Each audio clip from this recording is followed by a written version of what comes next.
14, where the Bible says, study to show thyself approved unto God, a workman that needeth not to be ashamed, rightly dividing the word of truth, but shun profane and vain babblings, for they will increase unto more ungodliness. And the title of my sermon this morning is Cussing in Light of the Bible.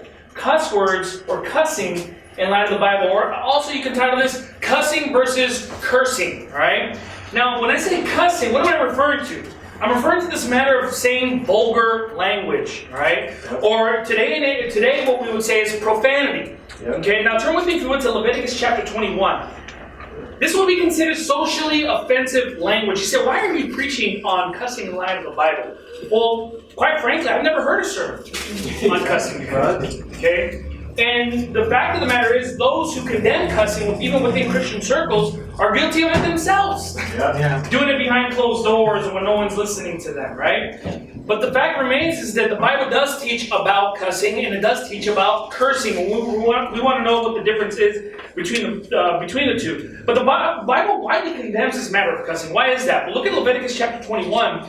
In verse number 4, the Bible reads here, And the Lord said unto Moses, Speak unto the priests, the sons of Aaron, and say unto them, There shall none be defiled for the dead among his people, but for his kin that is near unto him, that is, for his mother, and for his father, and for his son, and for his daughter, and for his brother.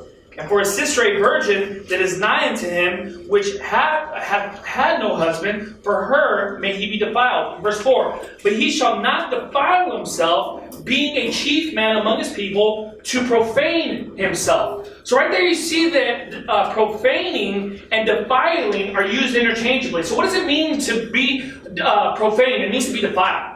Okay? So what does profanity mean? It means a word that is defiled. It's a word that is vulgar. It's a dirty word.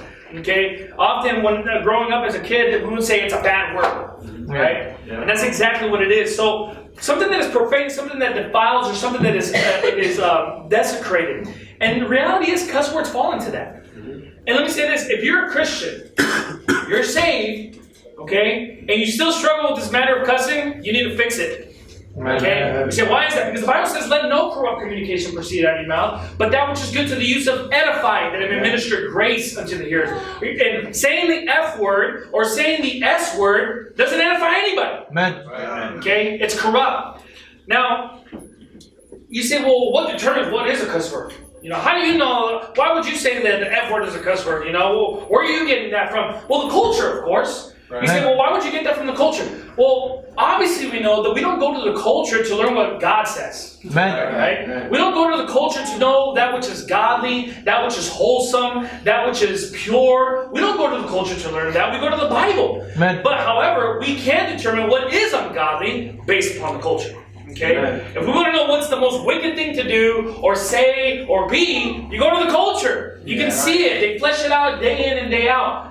So the culture obviously teaches us that certain words are cuss words. They are words that are profane. They are words that God's people should not be saying out of their mouths. Amen. Now, go with me if you would to Proverbs chapter 16.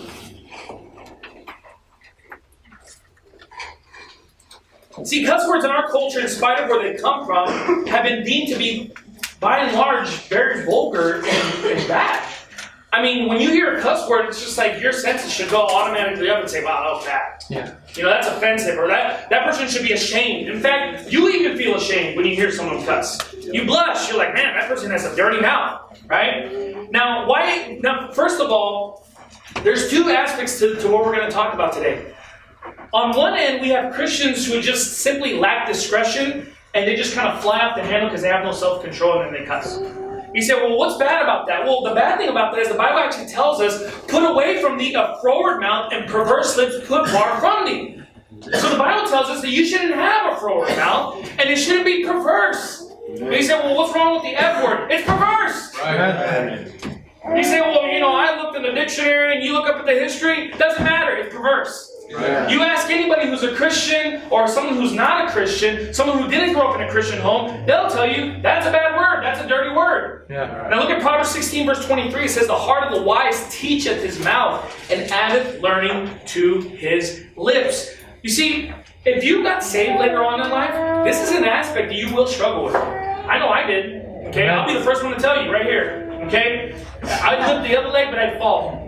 I got saved later on in life, and before I was a Christian, cussing was just a normal part of your vocabulary. Okay? You use it as verbs, you use it as adjectives, you use it as fillers, you use it all the time. Yeah. But here's the thing, once you get saved, you need to add learning to your lips. Amen. Okay? And the fact remains is that the Bible teaches us that he that hath no rule over his own spirit is like a city that is broken down and without walls, right? He that is slow to anger is better than the mighty, and he that ruleth the spirit than he that taketh the city, the Bible says. And the fact remains is someone who cusses all the time just goes to show you have no rule over your own spirit. Because typically, cuss words are words that are synonymous with anger. Okay? When you're ticked off and you want to release some steam or you're mad at someone, you release a cuss word where you're just showing that you have no rule over your own spirit. Right. Okay? You're not mighty in spirit. You have no self-control. You're lacking temperance. You're lacking these character qualities that helps you to really behave yourself in a godly way. Now, let me just say it's never right to use profane language or expletives in any case. Now look, if you drop like an S-bomb or an F-bomb in front of me, I'm not going to be like a whole other than now and say, ooh, God. You know? No. And look, most people who have cussed in front of me apologize right away. Yeah. You know? And here's the thing. I respect that. Okay? Because obviously they're still growing. Obviously they're still learning and they're trying to live righteously and holy and just. And you know what? We still battle with the flesh every single day. Amen. And the flesh, obviously, if you see something that displeases you or makes you mad, you know, if you cuss at the drop of a hat, it's because you're in the flesh. Yeah, right. But you know what? A person who says, oh man, I'm so sorry I said that, I'm working on it. Hey, I respect that.